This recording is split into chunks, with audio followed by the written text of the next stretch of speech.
that our plan was still there. Oh, sing us that star-spangled banner yet wave,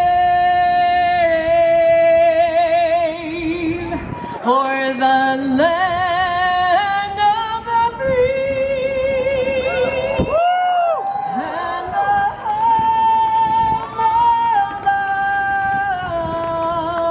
brave.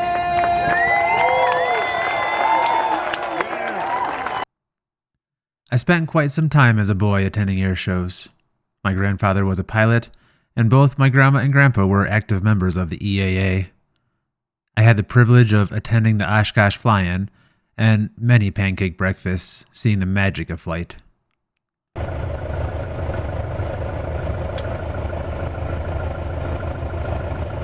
I didn't really know what that meant until I decided to learn to fly myself when I was in my 20s.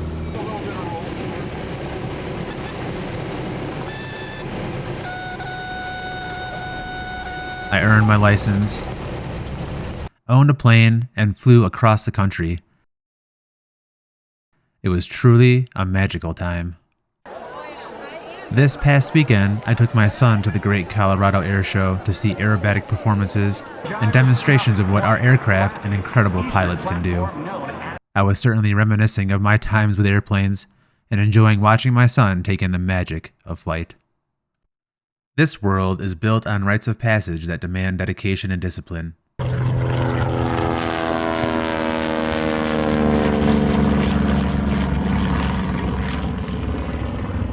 A legacy I share with my son. Was that pretty cool? Yeah, that was a loud. And the experience with you. Was a loud one.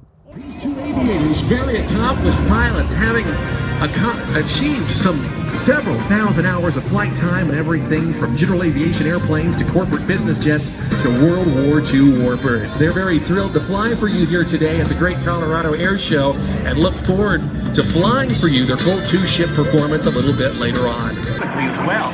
And Carl's just getting started as he works his way again to the center of our aerobatic box in this lump shavak tumble maneuver. Judged by your round of applause. How do you like Carl Gashley so far? Built by the Yakolev Company back in 1975, it served as the unlimited high-energy aerobatic platform for Eastern pilots through the 70s, the 80s, and through the 1990s. Carl Gashler goes nose for tail, tail for nose, in another Lomshavak tumbling maneuver. That's Czechoslovakian for headache, you know what I mean.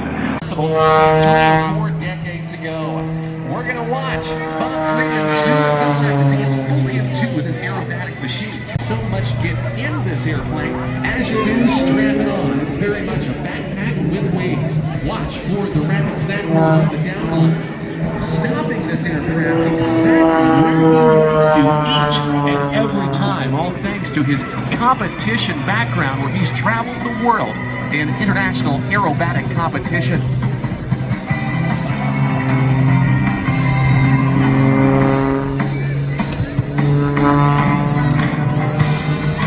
This morning warm-up, allowing him to become one with his airplane. I don't know about you, but my morning warm-up usually consists of some aches and pains and a glass of water. Smoke is on the world's smallest lightweight personal jet.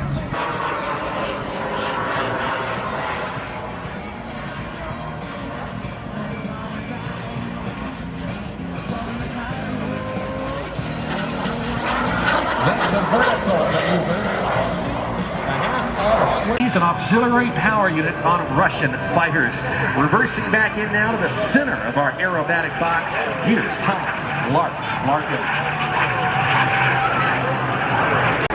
Back on the controls as he now performs the 5/8 loop. This the half Cuban-8 maneuver as he'll extend to the right and do so twice. It was in the 1930s that an American pilot named Lynn Covey was performing an aerobatic display at the Miami Air Races, where he pulled up into a loop, realized he was too low to pull out of it, and performed precisely what you are seeing right here, inscribing this giant figure-8 laying on its side. At the time, Lynn Covey in the 30s was training the Cuban Air Force, and the Cuban pilots were amazed. They asked him what it was called, and Covey replied with "hip whip," and he said Ocho Cubano, or Cuban, and the name has stuck for some 90 years. Let's put our hands together, everybody, for Tom Larkin and his edition of the Cuban 8s.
The last time I saw the Thunderbirds was at Sun and Fun in 2012, when my boy was in attendance, but in my wife's womb.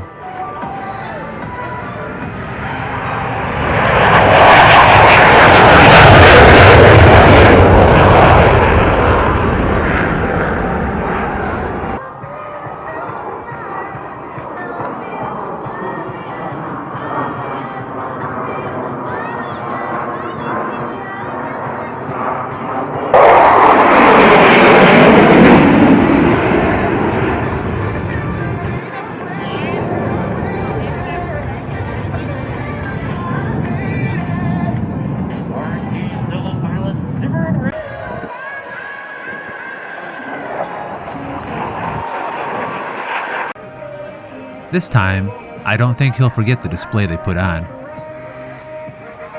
Watching precision in formation flight. 18 inches from wingtip to canopy. It's the standard all Air Force pilots train to, their rite of passage. A lesson in excellence to carry with him always.